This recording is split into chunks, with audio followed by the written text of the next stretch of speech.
My video for today is ituturo ko sa inyo kung paano natin mababasa ang mga message nang hindi nila nalalaman at hindi nila nakikita na nasisi natin ang kanilang mga message. So, paano nga po guys? Pupunta tayo sa ating Google Chrome.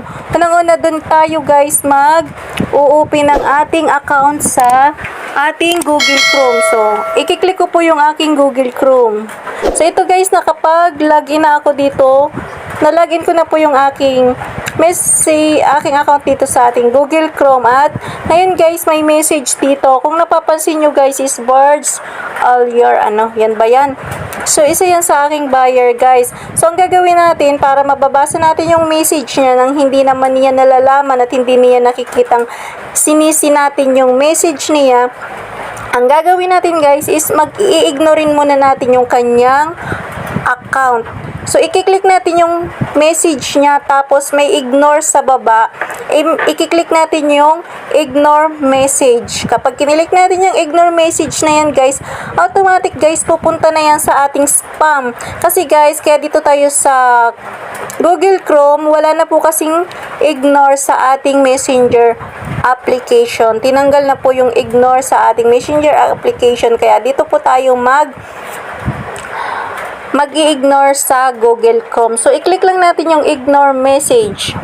Ayan. Kapag na-ignore na natin yan, guys, babalik lang tayo sa pupunta naman tayo sa ating Messenger application, guys, at doon natin siya makikita. So, ayan. Click natin yung ating Messenger. Ayan. Tapos, pupunta tayo sa ating spam, guys. Ayan, pupunta tayo sa ating messenger request. Click natin yung ating message request, guys. Tapos, punta tayo sa spam. Automatic yan, guys. Kapag in-ignore natin yung message niya, sa spam siya pupunta. So, nandito na yung Bargis Alyar. Ayan. Click natin yan. So, ganito yung magiging mangyayari sa kanya, guys.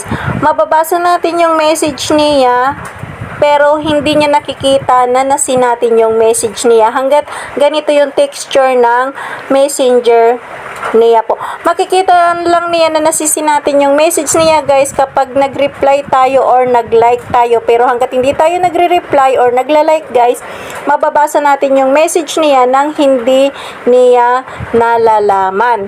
So, ayan nga, guys. Tanging sa Google Chrome lang tayo, guys, makakapag-ignore ng ating message, guys. Sa paalala, wala na pong ignore sa ating Messenger application. At meron po akong video dyan about sa kung paano mag-ignore ng ating message sa Messenger. So, yun nga, guys. Hanggang dito na lang yung aking video. Sana nag-enjoy kayo, guys. At sa mga hindi pa po nakakapag-subscribe sa aking channel, please guys, subscribe my YouTube channel and hit notification bell para ma-update pa po kayo sa aking mga susunod na video, guys. Ayan. Maraming salamat po, guys. God bless po. Bye-bye.